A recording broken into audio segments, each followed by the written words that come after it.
se retrouve sur le vélo à l'ancienne en mode vélo vlog. Comme d'habitude, début de vidéo, je vous dis de quoi je parle. Donc tout simplement, comme le titre l'indique, je vais essayer de vous aider par rapport à la question quel vélo choisir, parce que j'ai fait ça au niveau des motos. Alors je vois pas pourquoi je ferais pas ça au niveau des vélos. Pour tous ceux qui sont déjà un peu expérimentés ou quoi, je vous le dis tout de suite, je vais pas faire la différence entre les vélos de freerun et de descente. Tout simplement parce que j'ai jamais réussi à connaître les différences.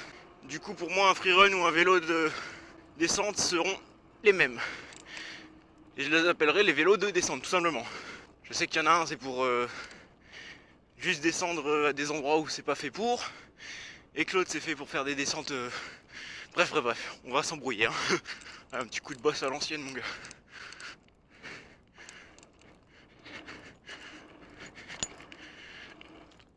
Oh ouf, ça fait longtemps, j'ai la selle dans le cul. Le chien qui t'attaque comme ça, tu sais pas pourquoi t'es en vélo. Bref, je disais. Du coup, pour choisir ton vélo, mon gars, il va y avoir plusieurs critères à prendre en compte évidemment. Déjà, ce que tu veux en faire, ton budget, et puis je crois que c'est à peu près tout. Et vous voyez, en montée, je m'améliore en wheeling.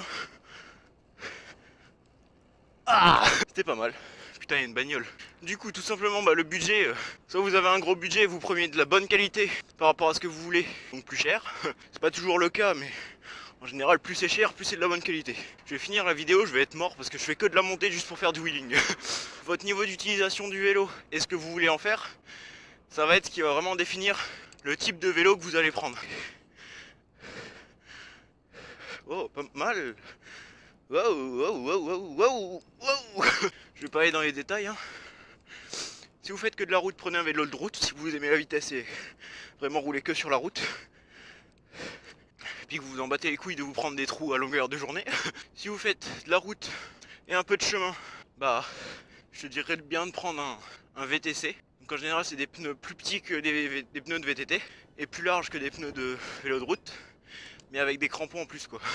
Ensuite si tu veux vraiment faire de la randonnée, des chemins avec des descentes etc, je te conseillerais plus tout ce qui est vélo enduro, descente, freeride, ces trucs là tu vois. Après comme je l'ai dit, je vais pas faire la différence entre tous parce que j'ai du mal à voir la différence, mais bon dans le fond j'arrive à savoir, mais dans la forme je pourrais pas vous dire exactement les critères.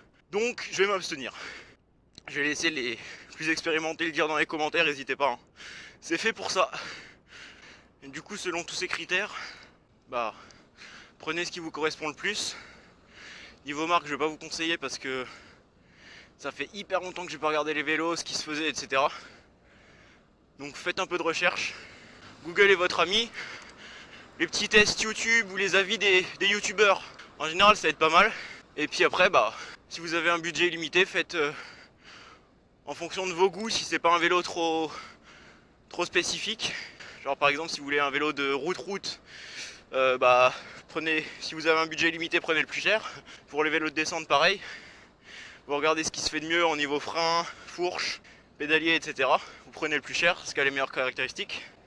Et puis si c'est un VTC, prenez celui qui a la meilleure gueule, celui qui vous plaît le plus, et qui sera, on va dire aux alentours de 200-300 €. Ça commence déjà à faire un vélo plus ou moins bien. On va dire de milieu de gamme pour un VTC. Donc voilà. J'ai oublié de préciser pour ceux qui veulent aller dans des skateparks, forcément c'est les BMX, mais ça je pense que vous en doutez. Ou alors les dirt. Si je ne m'abuse, ça n'a pas forcément de suspension, pas forcément de fourche à l'avant, parce qu'à l'arrière tu peux pas vraiment avoir de fourche. Normalement tu as des freins hydrauliques dessus si je me trompe pas. C'est censé être assez léger. La selle elle est assez basse dans la continuité du cadre normalement. Et voilà à peu près tout pour le dirt. Et sinon évidemment pour ceux qui veulent faire du trial, mais bon ça c'est vraiment à part, donc si tu veux faire du trial tu sais qu'il te faut un vélo de trial. Et vélo de trial, t'as pas de selle, t'as le cadre qui descend limite jusqu'au sol pour avoir les pieds assez bas et pour avoir un peu de puissance au niveau de la roue arrière tu vois. Et en général je dirais que t'as des freins en V ou alors des freins hydrauliques plus rarement, donc à disque.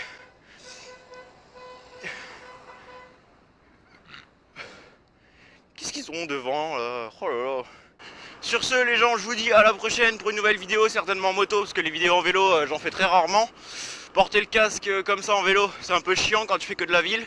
Donc prochaine vidéo très certainement en moto. Sur ce, je vous dis à la prochaine. Protégez-vous. Et puis bah évidemment, bon ride!